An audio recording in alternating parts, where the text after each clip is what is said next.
Ya, puji Tuhan, kita akan nyanyikan pujian Masuk Gerbangnya Bersyukur. Haleluya. Amin.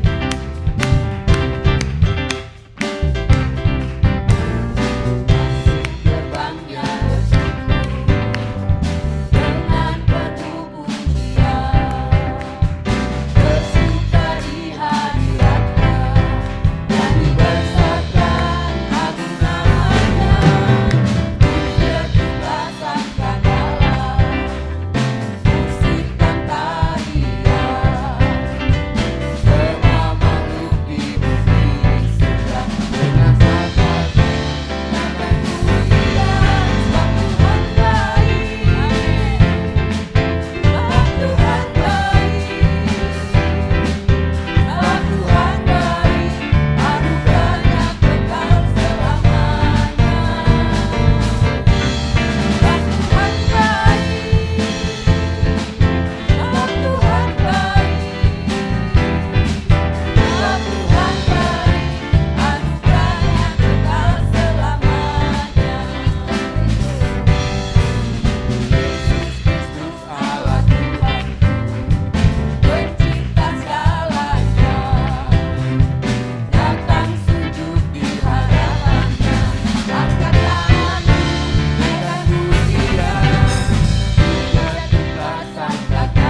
kasih Tuhan, terima kasih Allah. Glory bagi nama Yesus, haleluya Tuhan. Terima kasih buat segala kebaikan Tuhan dalam hidup kami. Terima kasih Tuhan, terima kasih Allahku. Tidak cukup dengan kata-kata Tuhan, karena Engkau sungguh baik buat kami, haleluya Yesus. Sekalipun waktu kami begitu terbatas Tuhan, tapi kami bersyukur kami masih punya waktu untuk memuji Tuhan, untuk menyembah Engkau Tuhan. Oh haleluya Yesus. Terima kasih Tuhan, terima kasih. Terima kasih Allahku, terima kasih. Terpujilah nama-Mu Tuhan. Terima kasih Tuhan Yesus, terima kasih. Kita mau siapkan hati kita untuk mendengarkan kebenaran firman-Mu. Kita nyanyikan pujian, ku rindu sabdamu, ku rindu firman-Mu. Biar ini menjadi doa kita bersama pagi hari ini. Selalu merindukan firman Tuhan, selalu merindukan sabda Tuhan. Haleluya Yesus. Amin. Ku rindu sabdamu, ku rindu firman-Mu. Amin. Firman Tuhan Yesus yang heran dan berkuasa, berfirmanlah Tuhan oleh kuasa Roh-Mu, kepadamu kami berserah. Katakan ku rindu sabdamu, haleluya. Ku rindu sabdamu, Oh amin. ku rindu firman-Mu, Amin Tuhan. firman Tuhan Haleluya. Yesus Doa kami. yang heran dan berkuasa, berfirmanlah Tuhan oleh kuasa Roh-Mu, kepadamu kami berserah. Berfirmanlah. Berfirmanlah, berfirmanlah Tuhan. Haleluya. Roh Kudus urapi hamba-Mu. Amin. Berfirmanlah, berfirmanlah Tuhan. Ku rindu menikmati sabda. Katakan berfirmanlah Tuhan. Berfirmanlah, berfirmanlah Tuhan. Roh Kudus urapi hamba-Mu. Berfirmanlah, berfirmanlah Tuhan. Ku rindu menikmati sabda. Berfirmanlah, berfirmanlah, berfirmanlah Tuhan. Roh Kudus urapi hamba-Mu. Berfirmanlah, berfirmanlah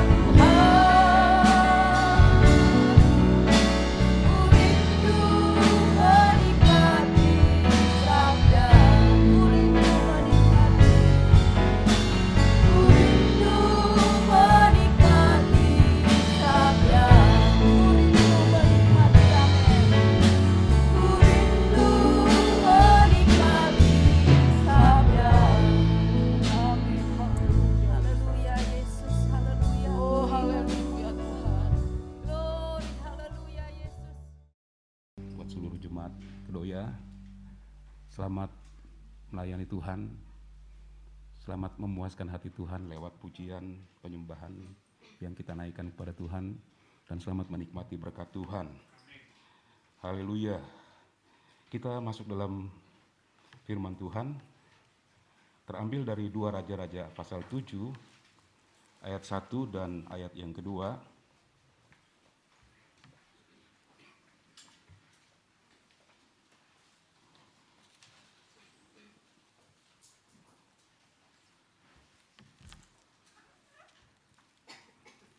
Demikian firman Tuhan.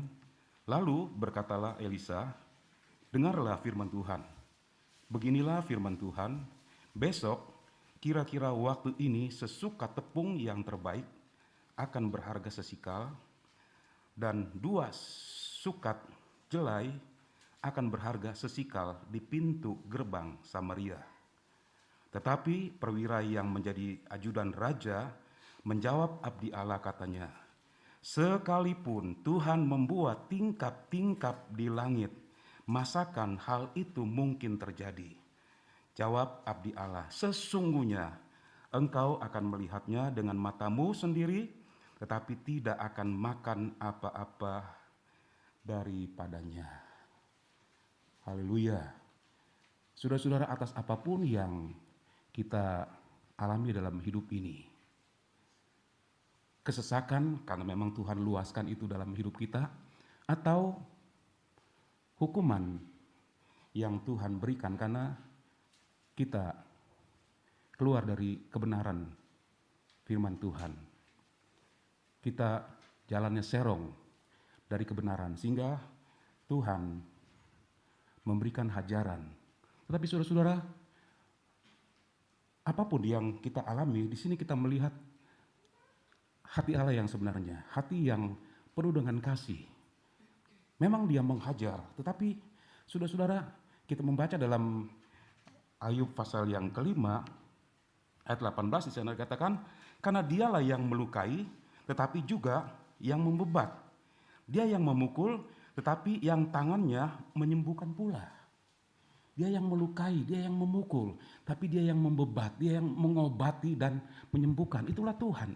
Itulah hati Tuhan. Sudah sekalipun dia menghajar dengan keras. Pada waktu itu umat Allah, karena mereka tidak menghargai kemurahan Allah, mereka terus melakukan apa yang jahat di mata Tuhan, dan Tuhan harus menghajar mereka. Tapi hajaran itu adalah untuk kebaikan mereka. Dia memukul, dia melukai, tapi dia juga yang mengobati. Dia juga yang menyembuhkan. Nah, saudara-saudara, di puncak kelaparan yang sedang terjadi pada waktu itu, ditambah lagi dengan Raja Yoram yang begitu marah, dan dia berkata dia akan membunuh Elisa karena dianggap Elisa sebagai sumber malapetaka, dan kemudian dia juga mempersalahkan Tuhan. Pada waktu Raja Yoram mengatakan hal ini, Elisa berkata, besok pada waktu ini, artinya pada jam yang sama, harga 1 sukat tepung terbaik 1 sikal, dan harga 2 sukat jelai 1 sikal.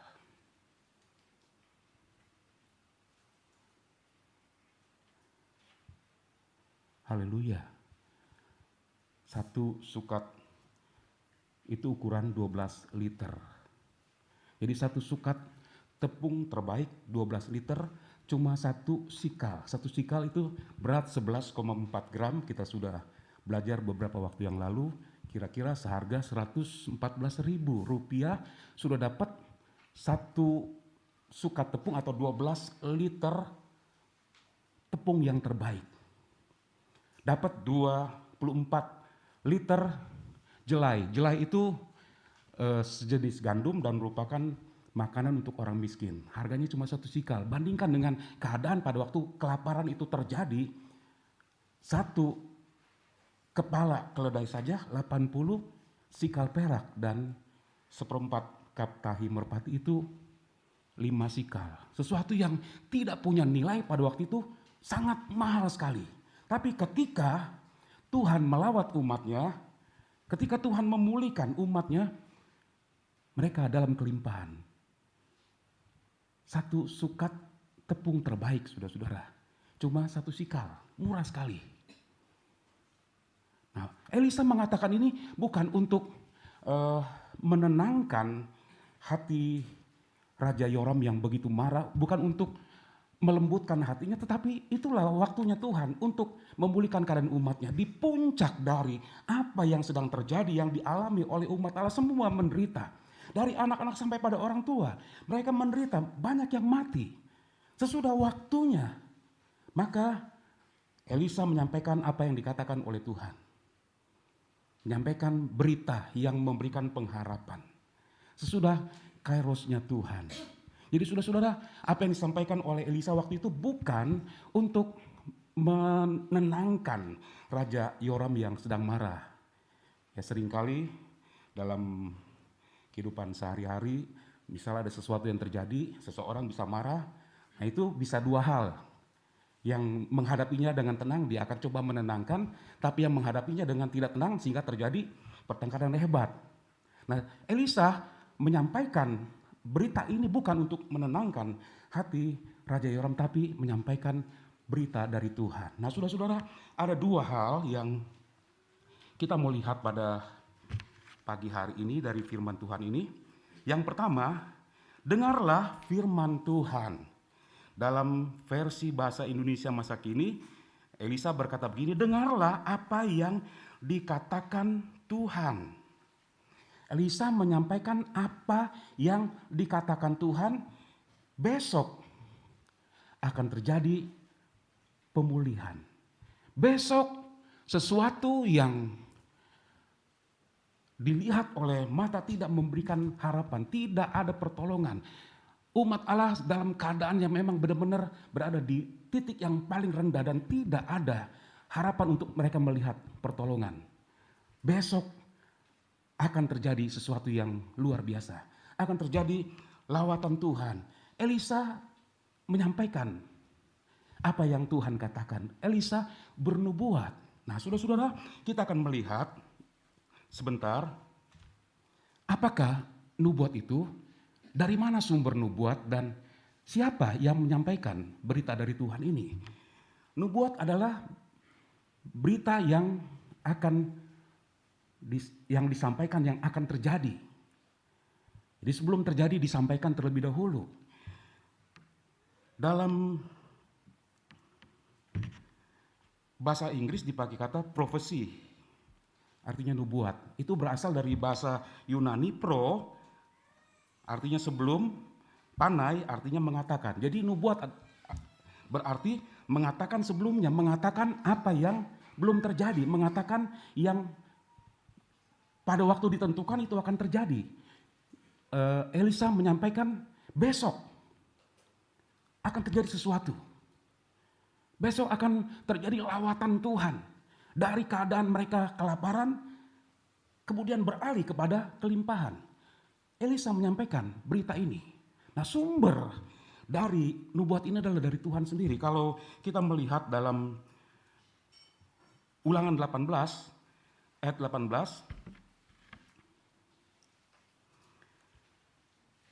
seorang nabi akan kubangkitkan bagi mereka dari antara saudara mereka. Seperti engkau ini. Aku akan menaruh firmanku di dalam mulutnya dan ia akan mengatakan kepada mereka segala yang kuperintahkan kepadanya. Sumber nubuat itu dari Tuhan. Tuhan taruh pada mulut nabi dan nabi harus menyampaikan apa yang diperintahkan oleh Tuhan. Tidak boleh lebih, tidak boleh kurang. Jadi apa yang didengar dari Tuhan itu disampaikan kepada umat Tuhan. Sumbernya dari Tuhan. Bukan dari apa yang ada dalam pikiran. Juga bukan dari sumber-sumber lain. Sumbernya adalah dari Tuhan sendiri. Jadi orang yang menyampaikan berita dari Tuhan, yang menyampaikan berita atas nama Tuhan, berita itu memang benar dari Tuhan, murni. 100% dari Tuhan. Tidak boleh ditambah, tidak boleh dikurangi. Jadi bukan dari pikiran. Sebab saudara-saudara, ada konsekuensi dari orang yang menyampaikan berita yang atas nama Tuhan tetapi ternyata bukan dari Tuhan.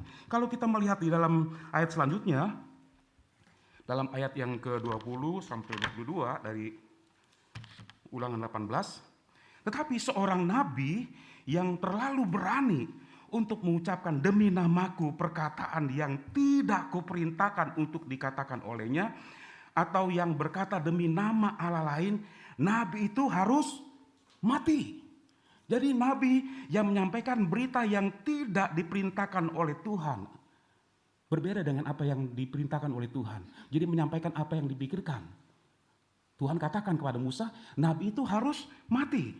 Terus, jika sekiranya kamu berkata dalam hatimu, bagaimana kami mengetahui perkataan yang tidak difirmankan Tuhan? Apabila seorang nabi berkata demi nama Tuhan, dan perkataannya itu tidak terjadi dan tidak sampai, maka itulah perkataan yang tidak difirmankan Tuhan. Dengan terlalu berani nabi itu telah mengatakannya, maka janganlah gentar kepadanya. Jadi kalau seorang nabi menyampaikan apa yang tidak diperintahkan oleh Tuhan, jangan gentar, jangan percaya. Hari-hari ini banyak orang yang mengatakan atas nama Tuhan, Tuhan berkata begini begitu, kemudian disampaikan. Nah, saudara-saudara, berita dari Tuhan itu kalau tidak dari Tuhan, maka orang yang menyampaikan itu harus mati. Dengan kata lain, berita itu harus benar, berita itu harus ada buktinya. Kalau kita melihat di dalam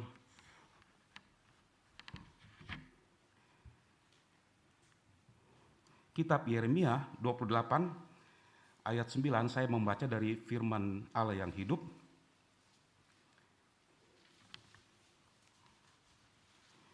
Jadi seorang nabi yang menubuatkan damai sejahtera mempunyai tanggung jawab untuk membuktikan bahwa Tuhan benar-benar telah mengutus dia.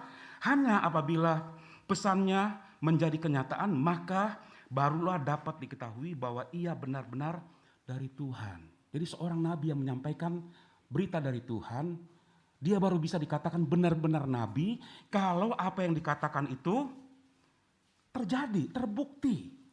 Seorang yang menyampaikan berita dari Tuhan, dia bertanggung jawab untuk membuktikan. Jadi nggak bisa kalau katakan saya dengar dari berita Tuhan, kemudian nanti tidak terjadi direvisi. Itu bukan dari Tuhan, saudara-saudara. Itu datang dari pikiran manusia. Jadi apa yang dipikirkan kemudian membuahkan satu berita yang disampaikan kepada umat Tuhan.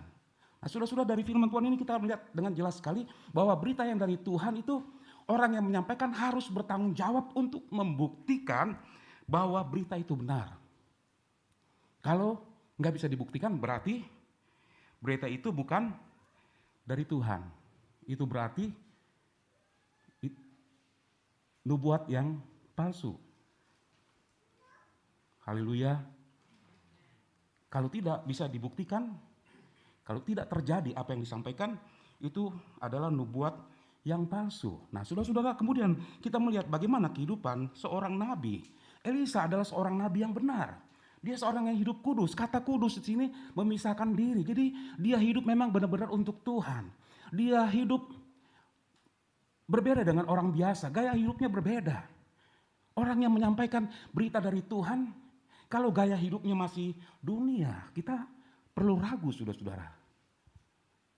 Siapapun yang menyampaikan katanya berita dari Tuhan, tetapi gaya hidup masih duniawi, kelihatan sekali duniawinya. Baik dalam perkataan maupun dalam tingkah laku kelihatan sekali. Saudara-saudara, kita bisa melihat dan kita bisa menilai, walaupun kita tidak bisa menilai sepenuhnya seseorang, tapi dari cara hidup, dari apa yang dikatakan, kita bisa menilai bagaimana hidupnya, bagaimana gaya hidupnya, apakah dia seorang yang benar-benar hidup di dalam Tuhan atau tidak. Jadi orang yang menyampaikan berita dari Tuhan itu seorang yang memang hidupnya memisahkan diri, dia khusus untuk Tuhan. Nah, coba kita melihat di dalam Lukas pasal yang kedua, ayat 36 dan 37. Lagi pula di situ ada Hana, seorang nabi perempuan, anak Fanuel dari suku Aser.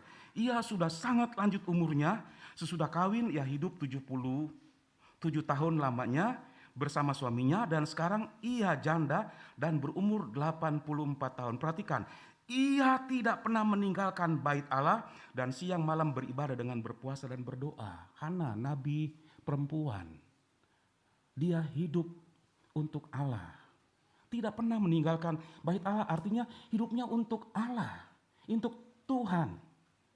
Dia memisahkan diri dari hal-hal yang tidak berkenan kepada Tuhan. Seorang yang menyampaikan berita dari Tuhan adalah seorang yang memang dikhususkan untuk sampaikan berita ini. Kehidupannya adalah kehidupan yang bisa dipertanggungjawabkan. Jadi bukan asal saja dia sampaikan ini berita dari Tuhan. Seorang yang menyampaikan berita dari Tuhan, hidupnya adalah hidup yang benar-benar berkenan di hadapan Tuhan. Hidup yang kudus. Baru dia sampaikan berita itu dan berita itu akan menjadi berkat bagi umat Tuhan.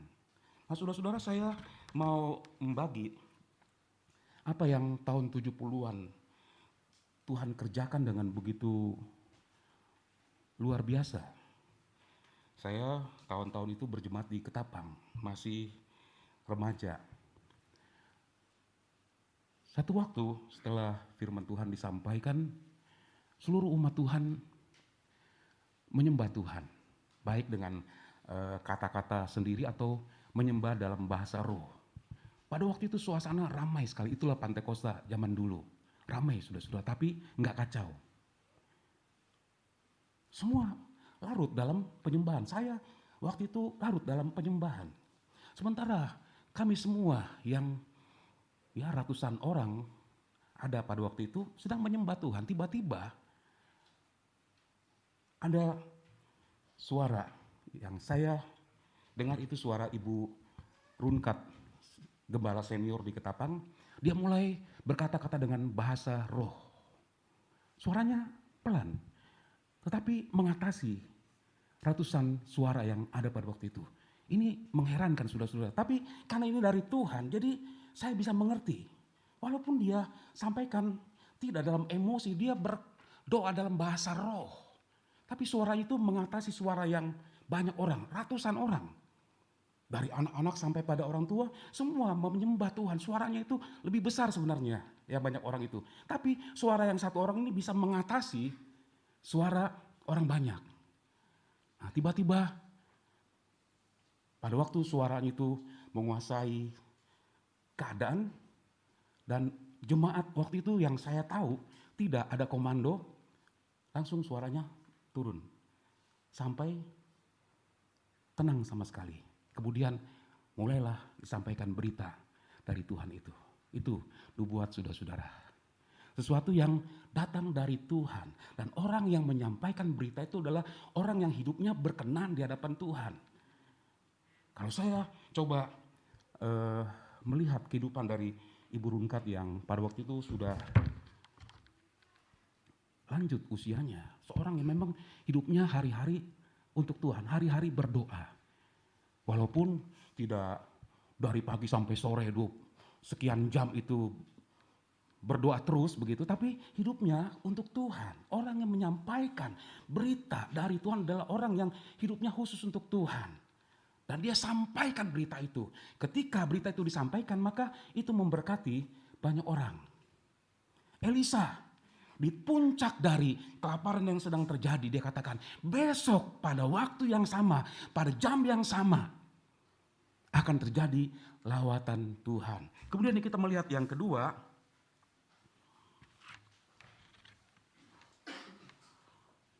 masa pemulihan. Ya, sesudah masa kesesakan, ada masa kelegaan, ada masa pemulihan. Di puncak kelaparan yang sedang terjadi, pada waktu itu tidak ada harapan untuk melihat ada perubahan. Tidak ada harapan, ada pertolongan untuk mereka. Mereka sudah berada di titik yang paling rendah dan mereka sudah hopeless, tidak berharap bisa melihat sesuatu terjadi. Tapi pada waktu keadaan seperti itu, Elisa katakan bahwa besok sesukat tepung yang terbaik seharga 1 sikal dan 2 sukat jelai seharga 1 sikal. Mereka akan mengalami kelimpahan. Sesudah masa di mana Tuhan menghajar umat Tuhan. Sesudah kita mengalami satu kesesakan yang Tuhan luaskan dalam hidup kita. Apakah itu memang karena supaya iman kita meningkat atau memang itu hajaran dari Tuhan? Sesudah masa kesesakan, sudah ada masa pemulihan. Ada waktu yang memang waktu itu merupakan waktu yang sangat berat sekali harus dilewati oleh umat Tuhan. Tapi setelah waktu itu akan ada pemulihan. Dan apa yang tidak bisa dikerjakan oleh manusia, Tuhan bisa kerjakan. Elisa katakan besok pada jam yang sama akan terjadi lawatan Tuhan yang luar biasa. Nah waktu itu dalam pembacaan yang kita sudah lihat tadi, panglima, ajudan raja yang dipercaya katakan, sekalipun Tuhan membuka tingkap-tingkap di langit, mana mungkin itu terjadi? Artinya saudara-saudara dia tidak percaya. Elisa katakan, kamu akan melihatnya, tapi kamu tidak akan makan dari makanan itu. Dia tidak percaya. Saudara-saudara, percaya ini ada dua hal dalam konteks ini. Dia tidak percaya situasional. Artinya karena keadaan waktu itu sudah memang tidak ada harapan. Tidak ada seorang yang bisa diandalkan untuk bisa merubah keadaan itu. Situasional, tidak percaya. Dalam artian bukan gak percaya kepada Tuhan, tapi keadaan membuat kita ragu apa bisa terjadi. Nah ini saudara-saudara kita melihat dalam firman Tuhan pernah dialami oleh Musa di dalam Bilangan pasal 11. Ayat 21 sampai 23,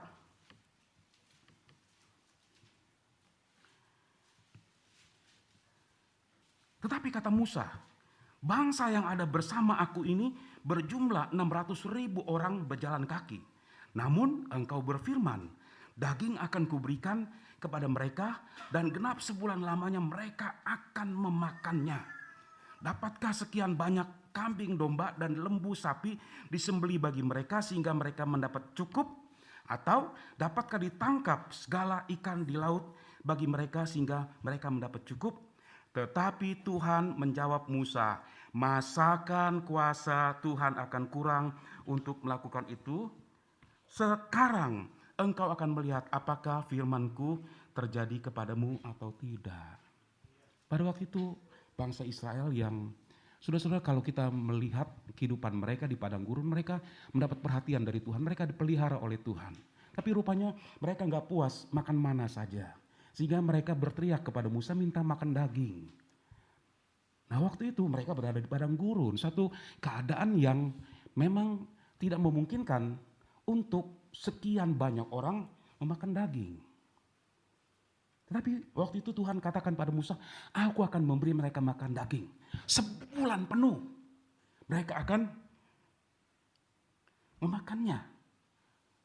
Kemudian Musa dia katakan, yang bersama dengan aku 600.000 orang berjalan kaki. Belum yang perempuan, belum yang anak-anak. Jadi diperkirakan waktu itu berjumlah 3 juta orang bersama dengan dia. Bagaimana dapat kambing, domba, dan sapi untuk memberi mereka makan? Mau tangkap ikan seberapa banyak pun tidak mungkin cukup untuk memberi mereka makan. Waktu itu Musa dia tidak percaya bahwa itu akan terjadi. Situasional. Pada waktu menghadapi kenyataan yang memang begitu berat sekali, dia tidak percaya bukan berarti tidak mempercayai Tuhan. Beda saudara-saudara. Situasi pada waktu itu membuat dia tidak percaya. Tapi Tuhan katakan, masakan kuasa Tuhan akan kurang, sekarang engkau akan melihat apakah firmanku akan terjadi kepadamu atau tidak. Sekarang engkau akan lihat, artinya Tuhan akan buktikan bahwa apa yang Tuhan katakan itu Tuhan bisa lakukan. Kenapa Tuhan bisa lakukan? Karena dia punya kuasa yang besar. Saudara-saudara, waktu itu panglima, raja yang merupakan orang kepercayaan raja katakan, dia tidak percaya. Ada tidak percaya yang situasional pada waktu itu, tapi panglima ini tidak percayanya memang tidak percaya yang permanen. Sehingga Elisa katakan, kamu akan melihatnya. Besok kamu akan melihat di pintu gerbang, tapi kamu tidak akan memakannya. Dan benar apa yang dikatakan oleh Nabi Elisa. Pada waktu terjadi lawatan Allah yang luar biasa, terjadi kelimpahan itu. Orang-orang berebut keluar dari pintu gerbang, sedangkan panglima ini berdiri di pintu gerbang dan dia terinjak-injak sampai mati. Dia melihat, tapi dia tidak bisa menikmati karena tidak percaya. Tidak percaya bahwa sekalipun Tuhan buka tingkap di langit, tidak mungkin. Saudara-saudara, mungkin kita menghadapi situasi yang sama seperti Panglima ini. Tapi bisa saja kita tidak percaya situasional. Tidak percaya dalam artian apa mungkin ini bisa terjadi. Tapi Tuhan dia akan buktikan bahwa dia bisa melakukan karena dia adalah Tuhan. Yeremia 32 ayat yang ke-27 berkata begini. Sesungguhnya akulah Tuhan Allah segala makhluk. Adakah sesuatu apapun yang mustahil untukku? Aku Tuhan segala makhluk. Apakah ada yang mustahil untukku? Artinya buat Tuhan tidak ada mustahil. Saudara-saudara, kita tiap hari menghadapi banyak hal yang mustahil. Tapi bagi Tuhan semua Tuhan bisa rubah. Setelah masa kesesakan yang mungkin Tuhan luaskan bagi kita untuk supaya kita meningkat dalam iman, naik kelas. Tuhan tidak mau kita dari dulu sampai sekarang imannya begitu-begitu aja. Tre-tre aja begitu, naik. Terus naik ke tingkat yang lebih tinggi lagi. Kita naik kepada tingkat pengenalan kepada Tuhan yang lebih. Jadi merupakan pengalaman pribadi bukan kata orang. Setelah masa kesesakan untuk meningkatkan iman atau kesesakan karena ya kita salah jalan. Tuhan karena dia cinta kepada kita. Kalau kita salah jalan, Tuhan akan ingatkan kita. Kalau nggak cukup diingatkan, dihajar. Sampai memar begitu. Tapi dia yang memukul, dia yang melukai, dia juga yang kasih obat. Gitu. Itulah kasih Tuhan, saudara-saudara. Mungkin kita mengalami situasi yang sama seperti yang terjadi pada waktu orang-orang Israel mengalami kelaparan. Tapi saudara-saudara, kita melihat dengan semua yang terjadi, hati Tuhan yang sebenarnya dia penuh kasih kepada kita. Dan kalau dia ikuti keinginan hatinya, ketika kita mengalami keadaan yang sukar, kita berteriak pada Tuhan, Tuhan terlalu berat. Tuhan bisa saja langsung dia menolong kita. Tapi Tuhan dia bekerja sesuai dengan waktunya. Pada kairosnya Tuhan terjadi sesuatu yang luar biasa. Terjadi lawatan Tuhan yang tidak mungkin itu menjadi mungkin.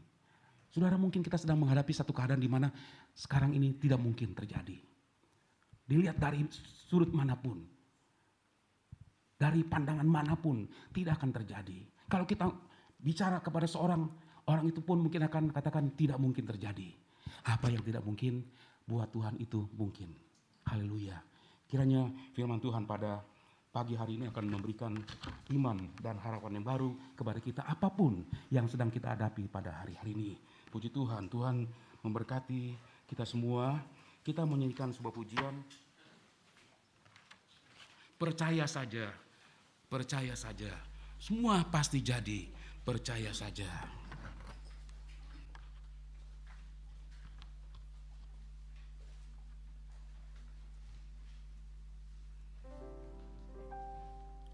Percaya saja, percaya saja, semua pasti jadi, percaya saja, percaya saja, percaya saja, semua pasti jadi, percaya saja, percaya saja, percaya saja, semua pasti jadi, percaya saja, percaya saja, percaya saja, semua pasti jadi, percaya saja. Sudah dikasih Tuhan, apakah kita dalam situasi di mana kita melihat tidak bisa terjadi sesuatu, tidak ada pertolongan, tidak ada harapan. Semua gelap, semua tertutup. Pintu-pintu yang kita harapkan dari situ akan datang pertolongan, semua tertutup. Tidak ada harapan sama sekali. Pujian ini katakan, percaya saja. Semua pasti jadi kalau kita percaya. Tuhan Yesus berkata kepada penghulu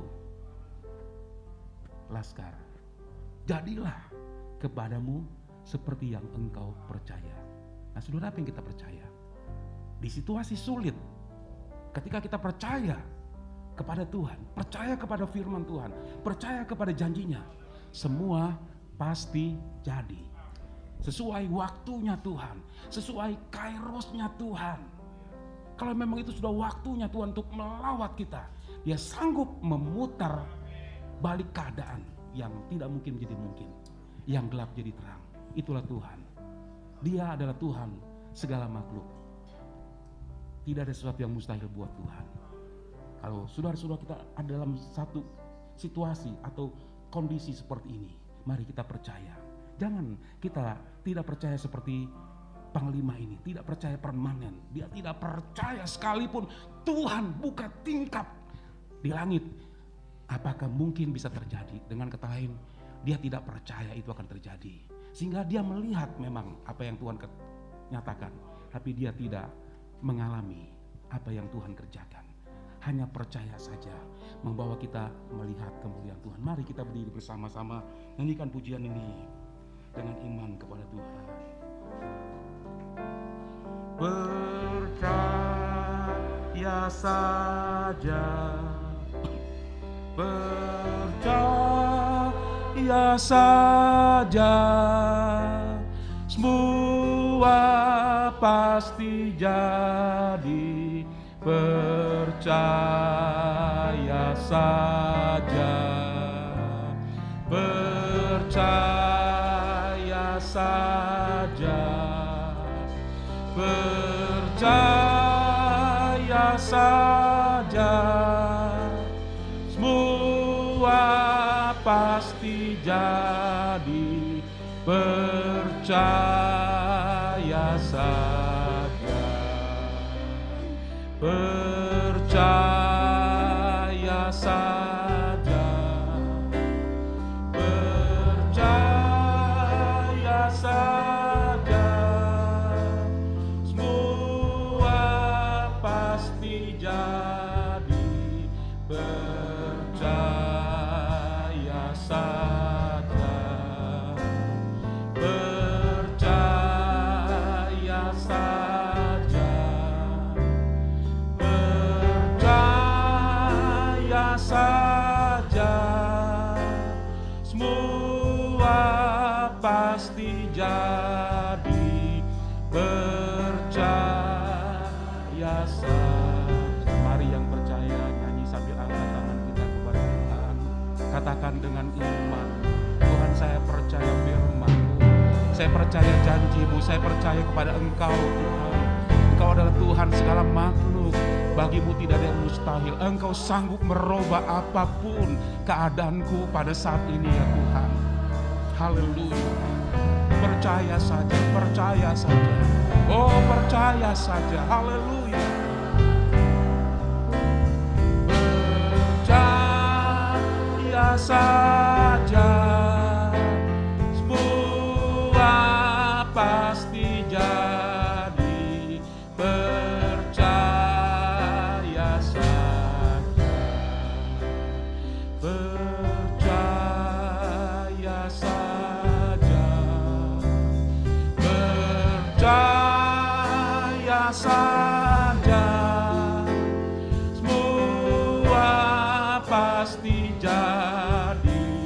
Percaya saja. Haleluya. Hanya dengan percaya saja semua pasti jadi ya Tuhan. Ini iman kami bawa kepada-Mu ya Tuhan. Ya, dengan iman kami melihat kemuliaan Tuhan dinyatakan. Haleluya. Haleluya, haleluya.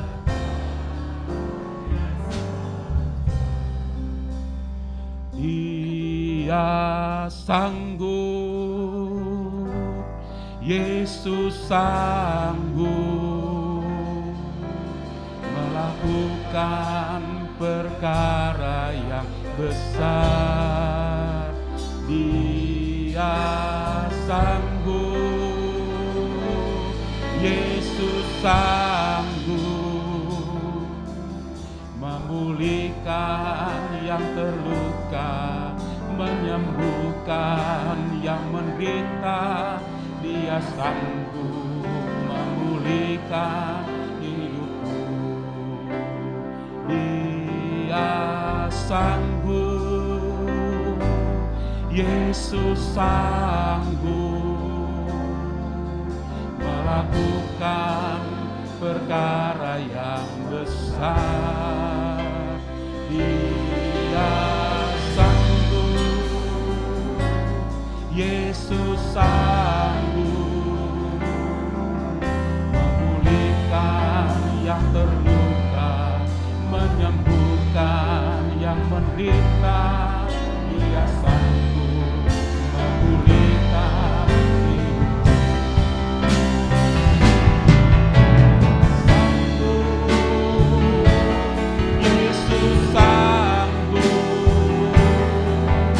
melakukan perkara yang besar.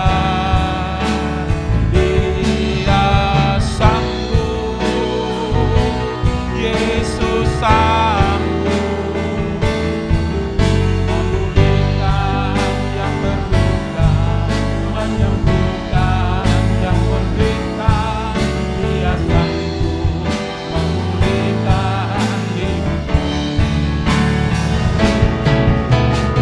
Sanggup, Yesus sanggup melakukan perkara yang besar. Dia sanggup, Yesus sanggup memulihkan yang terluka, menyembuhkan yang menderita. Dia sanggup memulihkan.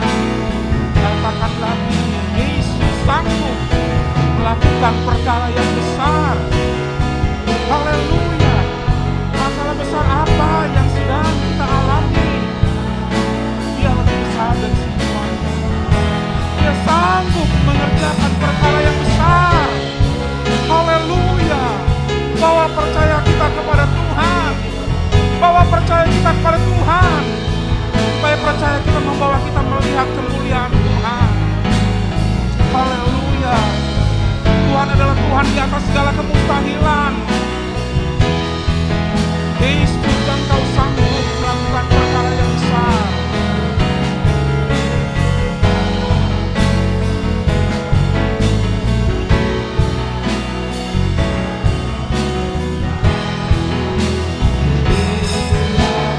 Sanggup, Yesus sanggup memulihkan yang terluka,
haleluya, haleluya, haleluya, haleluya, haleluya. Betapa besar Engkau Tuhan kami. Betapa besar kuasa-Mu ya Tuhan. Tuhan tolong kami, jangan sampai kami membatasi kuasa-Mu. Ketidakpercayaan kami membatasi kuasa-Mu sehingga kami tidak mengalami apa yang Kau janjikan. Tuhan tolong supaya dari waktu ke waktu dengan kami mendengarkan firman Tuhan, kami membangun percaya kami. Tuhan, kami tidak menghalangi Engkau untuk mengerjakan perkara-perkara besar Tuhan. Ketika kami percaya sungguh kepadamu, kami akan melihat Tuhan, apa yang tidak mungkin Engkau robah semua. Pada pagi ini Engkau melihat tangan-tangan yang diulurkan kepadamu Tuhan. Engkau tahu setiap pergumulan yang dihadapi oleh umat-Mu Tuhan.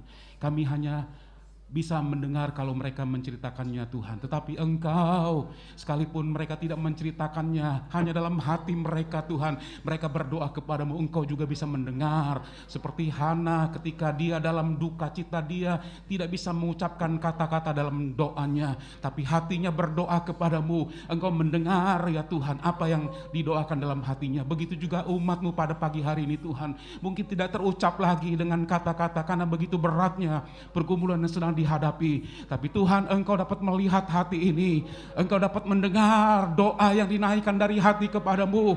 Tuhan, Engkau jawab setiap doa daripada umat-Mu Tuhan, apapun keperluan Tuhan yang dibawa kepadamu pada pagi hari ini Tuhan, kami percaya Engkau sanggup melakukan perkara yang besar, Engkau sanggup memberikan pertolongan Tuhan Yesus. Haleluya. Dalam hari-hari pengingat kami, biarlah kami melihat kemuliaan Tuhan terus dinyatakan dalam hidup kami, dalam keluarga kami, sehingga Tuhan Yesus dengan apa yang sudah kami lihat dan kami alami sendiri membuat kami semakin melekat kepadamu, beriman hanya kepada Engkau saja. Tidak ada Allah lain dalam hidup kami selain Engkau Tuhan Yesus. Kami membawa hidup kami untuk terus memuliakan Engkau dengan pengalaman-pengalaman hebat yang Tuhan nyatakan bagi kami sekalian. Tuhan tolong pada pagi hari ini Tuhan, dimanapun umat-Mu sedang berdiri mengangkat tangan Tuhan, Engkau yang tahu semua dan Engkau berikan jawaban Tuhan. Yang lemah Tuhan berikan kekuatan, yang imannya mulai goyah Tuhan perbaharui kembali imannya untuk percaya kepadamu, sebab dengan percaya saja semua pasti jadi. Haleluya, haleluya, haleluya. Yang kehilangan sukacita, damai sejahtera Engkau berikan sukacita itu, berikan damai sejahtera itu Tuhan. Yang sakit pada hari-hari ini Tuhan, Engkau juga menjamah mereka Tuhan, berikan kesembuhan. Haleluya, haleluya, haleluya, haleluya. Engkau Allah yang besar, Allah yang maha kuasa. Tuhan Yesus, biarlah kami percaya bukan sebatas ucapan mulut kami, tapi kami percaya dalam hati kami bahwa Engkau Allah yang maha besar, Engkau yang maha kuasa, dan Engkau yang merubah semua keadaan kami Tuhan Yesus. Jamah semua umat Tuhan, baik yang ada di rumah Tuhan maupun yang ada di rumah, jamah mereka Tuhan. Yang sakit Tuhan sembuhkan mereka. Tuhan, betapa kami rindu melihat hal ini terjadi dalam gereja-Mu.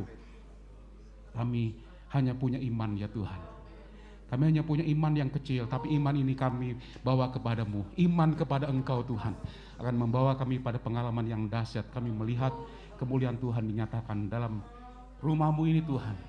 Supaya dengan semua yang terjadi Engkau dipermuliakan.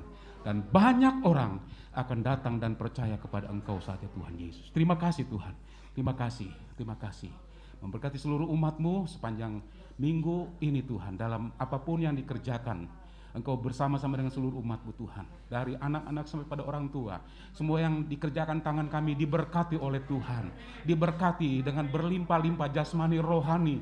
Diberkati Tuhan Yesus. Sepanjang minggu ini kami melihat bagaimana pertolongan Tuhan begitu ajaib dalam hidup ini Tuhan. Haleluya, haleluya. Tolong Bapak Sugianto yang kemarin menjalani biopsi Tuhan. Biarlah Tuhan tolong apapun yang dialami Tuhan, biarlah dia boleh melihat kuasa Tuhan nyata dalam hidupnya. Tolong juga Ibu Yudi Tuhan yang memimpin pujian pada pagi hari ini Tuhan. Sekalipun punya riwayat hipertensi, Engkau sanggup Tuhan, Engkau sanggup. Ulurkan tangan-Mu jamah saat ini Tuhan dalam nama Yesus, dalam nama Yesus, dalam nama Yesus. Haleluya, Engkau sanggup Tuhan Yesus. supaya hidup yang Tuhan sudah tebus ini, hidup ini boleh digunakan untuk memuliakan, untuk melayani Engkau Tuhan Yesus. Waktu kami tidak banyak Tuhan, karena itu kami tidak mau berlambat, kami mau datang kepadamu, kami mau bawa hidup kami untuk melayani Engkau. Apa yang bisa kami buat Tuhan, kami mau buat yang terbaik untuk Engkau, bukan untuk diri kami Tuhan, tapi untuk Engkau, untuk membalas semua kebaikan Tuhan yang sudah kami rasakan dalam hidup ini Tuhan. Terima kasih, terpuji-pujilah namamu Tuhan. Kami akan akhiri ibadah pada pagi ini, kami akan pulang ke rumah kami masing-masing. Tangan Tuhan yang kuat menyertai kami. Kemanapun kami pergi melangkah, Tuhan bersama dengan kami, dan biarlah kami menjadi alat kemuliaan Tuhan yang memuliakan nama Tuhan dimanapun kami berada. Terima kasih dan terima kasih. Pada akhirnya, sudah-sudah dikasih Tuhan, marilah kita pulang dengan damai dan sejahtera. Terimalah berkat, rahmat, anugerah Allah Bapa, cinta kasih kemurahan Tuhan kita Yesus Kristus, dan persekutuan Roh Kudus menyertai kita mulai saat ini sampai selama-lamanya. Dalam nama Tuhan Yesus Kristus kami sudah berdoa dan terima berkat Tuhan. Haleluya, haleluya. Mari kita angkat tangan